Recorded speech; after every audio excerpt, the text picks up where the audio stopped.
Once upon a time, folks thought the Walt Disney Company was easily the runaway champion when it comes to animated films. That is clearly no longer true. And it may be even more true that another company dominates now when we get to the summer of 2024. Inside Out 2 is coming, and they're going to try to market, literally, anxiety for children because, well, anxiety is the new character. Good luck with that, Disney. Meanwhile, Despicable Me 4 just released its trailer to huge success, viewership, accolades, applause, and everything else.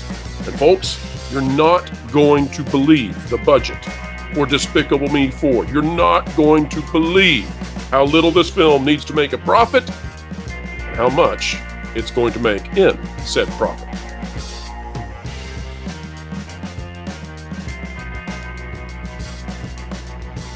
Hello folks, welcome back to the Pro Channel. Happy to have everybody out there. It is our job to explain entertainment and keep you ahead of the culture curve. And like a bus driver with a fresh cup of joe, we love going ahead of that culture curve. Culture Casino, of course, is apropos for said task. Culture, welcome aboard. Well, thanks for having me again, Pro. I love being here, and it sounds like we have some good, happy news to cover today. I'm telling you, and folks, you're not going to believe how happy this video is going to be. Not only that, but hang tight, sit tight, strap in, because towards the end of the video, we're going to tell you just how small, how incredibly small the budget is for Despicable Me 4 and how much profit that's going to mean for the film. But as we drive this train towards that success, we must go through the context, and here it is. Valerie Wu is our author for this first article, and it's out of Variety. Despicable Me 4 trailer. Steve Carell's Gru welcomes new addition to the family. Will Ferrell and Sofia Vergara voice new villains. Gru and the Minions are back, baby! As Universal and Illumination's Despicable Me 4 has released its first trailer. The film, which hits theaters on July 3rd, 2024, continues the popular animated franchise, which follows the reformed supervillain Gru trying to do good and finding family while he's at it. Kristen Wiig, Miranda Cosgrove, Steve Coogan, Chris Renaud, Dana Gayer, Pierre Coffin also return for the fourth installment. There is someone missing there. Where's Russell? Russell, where you be, Russell? Not sure about that one. Despicable Me 4 introduces new characters voiced by Will Ferrell, Joey King, Sofia Vergara, Stephen Colbert, Chloe Finneman, and Madison Poland. Ferrell voices Gru's new nemesis, Maxime Lemal, while Vergara plays Maxime's femme fatale girlfriend, Valentina. Well, that's something, but here's what's even bigger. In 2017 culture, Despicable Me 3 was a rousing box office success, crossing the $1 billion milestone worldwide and exceeding the Shrek series as the highest grossing animated film franchise. That's right, folks. It is not Toy Story sitting atop the pile of top animated franchise. It's not Lion King. It's no Disney franchise at all. In fact, inhabiting both the top two spots is Despicable Me and Shrek in 1 and 2. And it makes all the sense in the world that they're making Despicable Me 4, and it makes all the sense in the world that they're about to start making Shrek movies again. Culture, have you seen the trailer, and what are your thoughts on Despicable Me 4? And particularly, what are your thoughts on this franchise and its incredible success? Well, I've always loved these films. It's one of the things that as an adult you can sit down and enjoy. It has the same value as it does for a young person, probably more, because believe it or not, they understood that animation can be telling two things at the same time to different ages of audiences. And they always are very good at doing that. And I have been looking forward to the next Minions film of any kind forever, because I just love those little yellow guys. But you gotta love Gru, and you gotta love our hero's version of Gru. He does a wonderful job. He's a great voice actor. He's a great actor, and reportedly a very nice man. But I'm very much looking forward. It must be nice, Culture. It must be nice to have the number one sitcom of all time and the number one animated franchise both under your belt, and you're the lead in both of them. Must be nice. Yeah. I think good to be Steve. I think it's very good to be Steve. And you asked me a very pointed question. I'm very much looking forward to this film. And yes, I did see the trailer. And yes, it does look like it's going to be great. And yes, there are some new voices in it. But I think we already knew about them. I get a little frustrated with Hollywood sometimes when they're like, "Oh, casting announcements." The film's done. Right. Well, they've got to get the excitement and the clicks and all that. Yeah. Culture, we're going to do something here on this channel that frankly, I can't even believe. We're about to cover an article by Scott Mendelson in a positive way, folks. Dogs and cats living together, mass hysteria. I know. It's just, it's a topsy-turvy kind of thing going on here. Back when Scotty was working for Forbes, Box Office Minions 2 pushes Despicable Me movies past $4 billion. Now, we already know that from the prior article, but there's something in here that's really important, and I want to read this to you. From this paragraph, it says, the film has now earned $288.8 million worldwide on an $80 million budget as it passes $300 million worldwide. Let's read that again.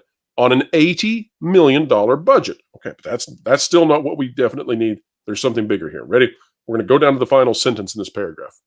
Whether you count Minions as a straight-up spin-off or just another installment in the grand brand, just as Hobbs and Shaw still counts as a Fast Saga flick, the 5-movie series now has passed $4 billion in unadjusted worldwide grosses.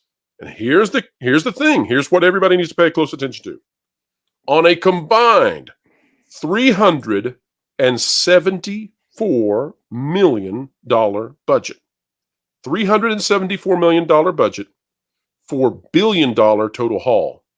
Do you know the return on investment culture that those little yellow blobs, those little one-eyed, two-eyed freaks, those little minions, those little English, French speaking weirdos, the kind of money they're hauling in, Disney would hand over Mickey Mouse to whoever would like to have him to make that kind of ROI.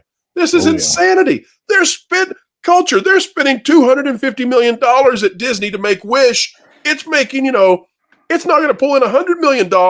And here's the little minions slapping each other on the bohinies and speaking in gibberish, and they're pulling $4 billion on $300 million investment. Banana. That's what she said. Culture. I'm sorry, we just bragged on Steve Carell. I know, banana. I'm just saying it's just great, and you know what? And you're 100% right. I mean, they're over there making literal blockbusters on these tiny little budgets, and then you have Disney producing what we're now redubbing Lightyear, Strange World, Wish. I mean. Flopbusters, that's right. Yes, Flopbusters. Yeah, I'm just saying. Sorry, but it's true. They aren't able to deliver on any of those budgets any kind of return.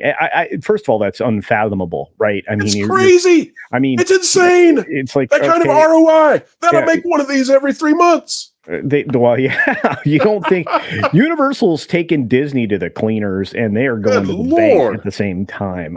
Think about just how much Universal in general, Comcast, has gotten the better of Disney in the last 4 years alone. It's been embarrassing. Universal's cleaning their clock, and in a world that existed a decade ago, I would have been very sad for Disney, and now it's just like a comeuppance. It's the Schadenfreude you get from going, you know what, I used to love you, but now that we've parted, I feel like the things that are happening to you are probably well deserved, and I'm not certain that I can be all that joyful, but I think there's a level of satisfaction that the audience is taking away from this pro, I think. And at the same time, you're joyful for what the products that you're getting from, Comcast Universal and Illumination Studios and everything that they're doing over there. Right. It's hard to hold them. It's hard to hold them in higher esteem at this moment, I think would be the better way to say it. So, well, I'll say this. So we're looking at the future of entertainment, of course. And that's part of the job of what we do here. Yeah. We're looking at the Nintendo Cinematic Universe. Oh, we're looking at a Mario movie that just in its very first film landed in the second spot overall ever, unadjusted for top grossing animated film. So number 2 spot. There's going to be more of those movies. There's going to be a lot more Nintendo Cinematic Universe movies. The Minions, of course, the number 1 franchise in terms of total gross. And clearly the most lucrative franchise ever. Because with budgets that small and returns that large, those Minions ought to be illegal. They print money. Well, they do. And think about the fact that Illumination Universal doesn't cause mass harm to the people that support them. This Right, is they're just fun. It's non-divisive family fare. well, and to extend that outside of the film realm and even the theme park realm, where they're a lot of fun. I mean, if you've ever done the attraction, it's a good time. But it's the fact that they will allow daycare centers and people to utilize these characters on gravestones and things like that, where Disney will attack you if you use any of their stuff.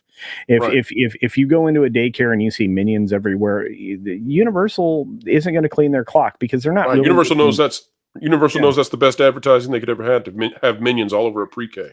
Yeah, and it's insane that Disney is like, well, if we let you use it, you'll strip our copyright. But that's not how copyright works. These daycare centers aren't using these minions to generate revenue. They're just there because they're a pleasing atmosphere. They're a pleasing item for the young people that are there for the day. It's, again, Disney used to be this wonderfully managed family company, and they've actually literally handed it over to Universal over the course of the last, I don't know, decade. What do you think, bro? I think Well, that's right. you look at Disney has been attempting to make new IP, and it's failed miserably because they've put people in places of power who they are all about propaganda. So what is Disney doing? Essentially, Bob Iger has said, we're going to become an assembly line for sequels. Now, that means they're going to bring back the Toy Story franchise. They're bringing back Frozen. You get the idea. Who knows? Maybe we'll get WALL-E 2 and Ratatouille 2 and whatever.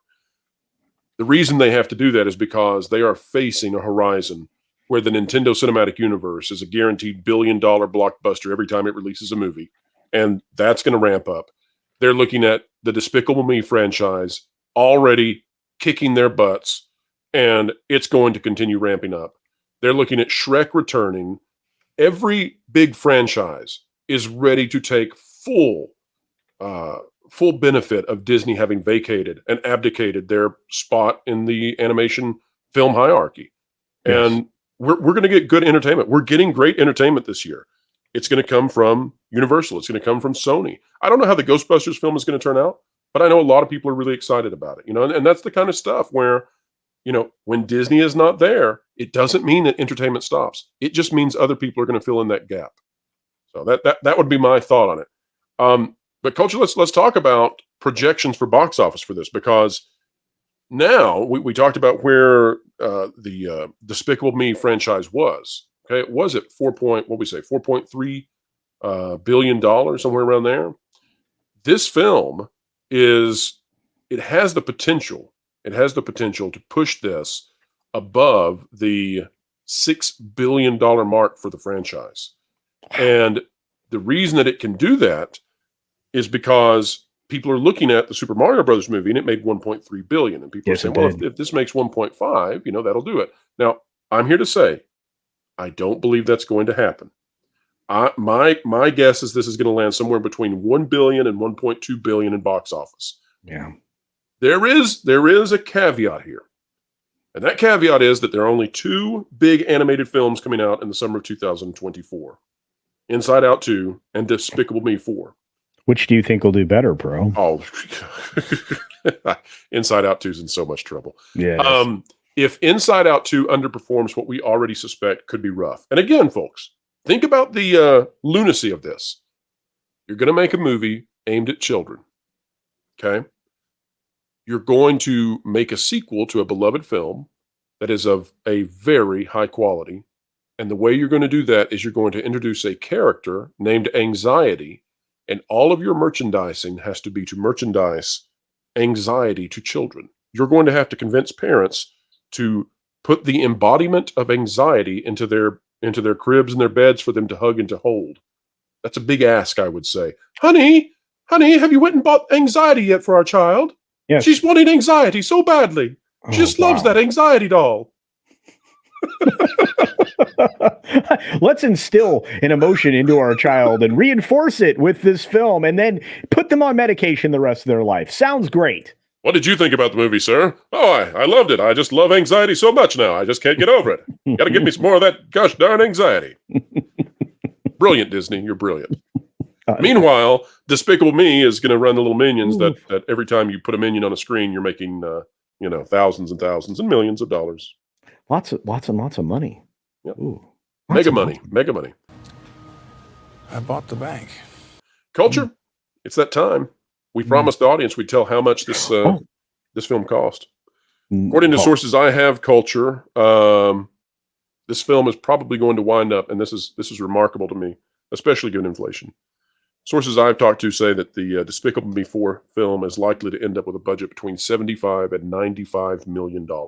Wow. Now let's do a comparison. Wow. Culture, how much did Wish cost? Oh, 250. Easy. $250 million production budget is what Film Threat is reporting. Probably more. Probably more. Yeah. Based on what has come out of Film Threat recently, and those are great. If you haven't had a chance to check out those articles, do check them out. The D-Files.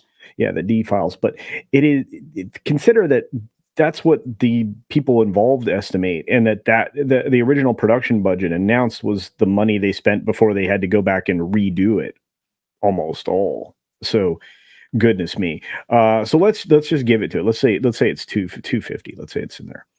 250. It's made 239 million back. Okay. No, it hasn't. It's lost a considerable amount of money. Those are the box office receipts. Right, that's the total box office. Yeah, not including taxes taken out and the theaters, the cut they get. You get the idea. Lightyear. What's the budget on Lightyear, Culture? Well, $200+ million. What we heard officially is $200 million. Total box office, $218 million. What's the budget on Strange World? Anybody want to take a guess on Strange World? I don't know. $200 million. $200 million again is the officially, but I heard 225, but 200 is the officially it's higher. graded. It's higher. All of these are higher than they tell you. Worldwide box office, 70 million. Now let's compare that, folks. Okay. Despicable Me 4. Yes. What we're hearing, as low as 75, as high as $95 million in production budget. Estimated return, we're saying 1 billion to 1.2 billion. But if Inside Out 2 tanks and there's nothing else to watch for families, could go higher, I'm going to take that return on investment. And if I'm a shareholder for Disney, I'm looking at these little minions and saying, hey, why can't we do that? Why do we have to make this artsy fartsy crap, this propaganda that puts all this stuff that the weirdos want in the kids programming? I want the Minion stuff. I want Minion money.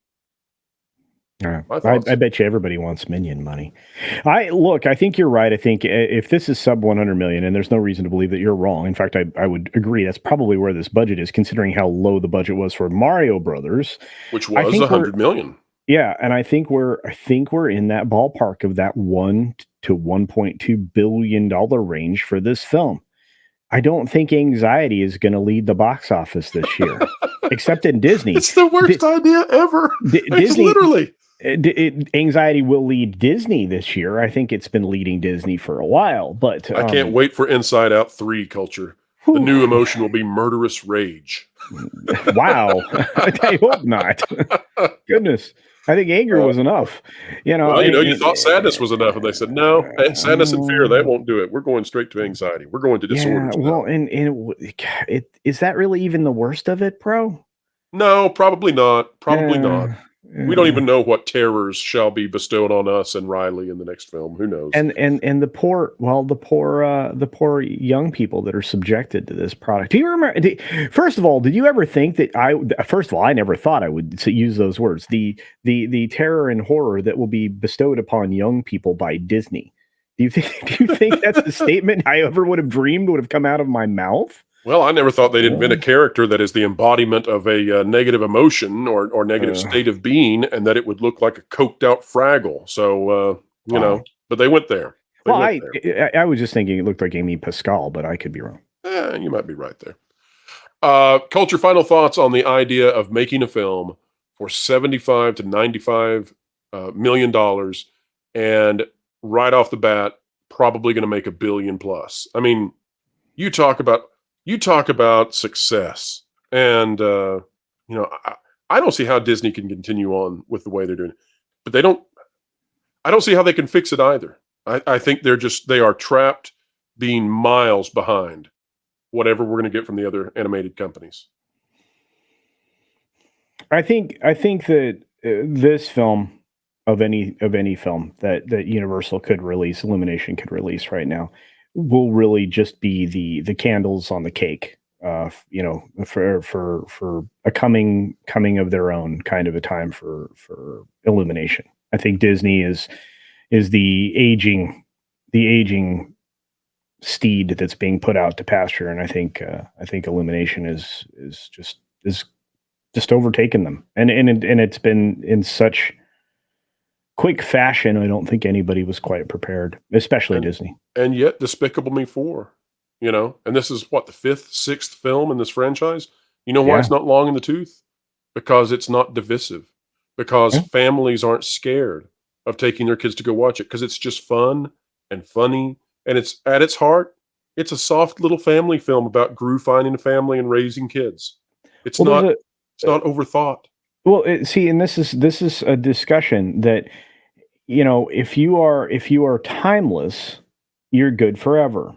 Yep. But if you tie yourself to a moment in time, to a particular kind of messaging or political ideology, you aren't going to have the staying power that's required to remain beloved. In fact, the next time somebody looks at some of the films Disney has made of recent, it will be incredibly dated. Look at the performance in the re-release of Soul and carefully monitor what happens when Turning Red makes it to theaters. I strongly suspect that these films not only will perform very poorly, but they will receive even more negative attention than they did when they were initially released to streaming. Well, I think you're exactly right. I would say, too, that when we're looking at Turning Red, probably not going to turn over much green. If Soul was unable to do anything, and by that we mean it made $119,000 at the box office, then I just don't know where Disney can go at this point. Culture, this has been a fantastic change in flavor for the channel. We finally got some really, really positive news. We've talked about it. We talked about the competition to Despicable Me 4, and we actually had Scotty Mendelson providing us with solid, just foolproof data. Thank you, Scotty. Thank you. Yeah. We appreciate you, Scotty. Yeah, it was a year ago, but yeah. Culture, you're doing stuff on YouTube. Tell us about it. I am. You can check out today. I dropped one of the first stories this week is media is collapsing week. That's right, the mainstream media is collapsing. I dropped a video on that this morning. I got a Madam Web video that's I recorded yesterday that's coming out. I've got a Fantastic Four video coming out at the end of the day, and then tomorrow we have even more on the collapse of media. So I have a feeling that's going to be a theme this week. So keep up, folks, because you don't want to miss any of this. It's bonkers what's going on out there. Not to mention the fact that layoffs in tech and Disney are going to, well, believe it or not, speed up. So you're from what I've been hearing, that in the not so distant future, parks are going to be looking for another rearranging of the deck chairs, and perhaps there won't be enough chairs to sit in at this this round of musical chairs anyway. So, gonna be weird. That's right. Folks, one correction. Soul, the re-release, $946,000. Oh, well, there you go. Almost not going to break $1 million. Almost $1 million. Yeah, no, I think you were referencing the first day. It was $119,000. I think that was the first day. Oh, it's rough. Rough out there. Well, it's going to continue to be rough for Disney, but folks, you can help it not be rough here. Click the like button, share, subscribe, and when you click it, you stick it to the algorithms. It's the notification bell. Drop a comment down below. Let us know. Are you excited about those little minions yet again? Can your kids just not get enough of them? What is it? And tell us, what is the secret sauce that makes Steve Carell so darn successful? If only we could just get near. That's what she said. All right, folks, that's it. We're done. We're out. Wherever you are, whatever you're doing, keep learning, keep growing, and keep having fun. Listen up, my brothers and sisters. You've been listening to Phils and Zoes with an agenda to destroy your brain cells for far too long. It's time to change your way of doing things. TPP is the place to be. Covering the news so honestly. It's a team that's cool and tried and true. Ahead of the culture curve, they're trying to keep you Jonas and Pro, they run the show, and they dragged in the bearded Culture Casino. You got Valiant and Lord and Fourth of Line. Wonderful people, yeah, they're alright. They got weird bringing in people like Floral, but made no mistake with Lorena Creole. Amelia and John, stuttering guitarist. Martin and Tawny, and someone called CMS. Fat Steven makes a bunch of all the graphics. Did I mention a partnership with Bending in the comics? Fat Sky is a guy, and Doc Matt does the web stuff. There's probably some people I missed. I hope they're not telling you the news. That should be fun.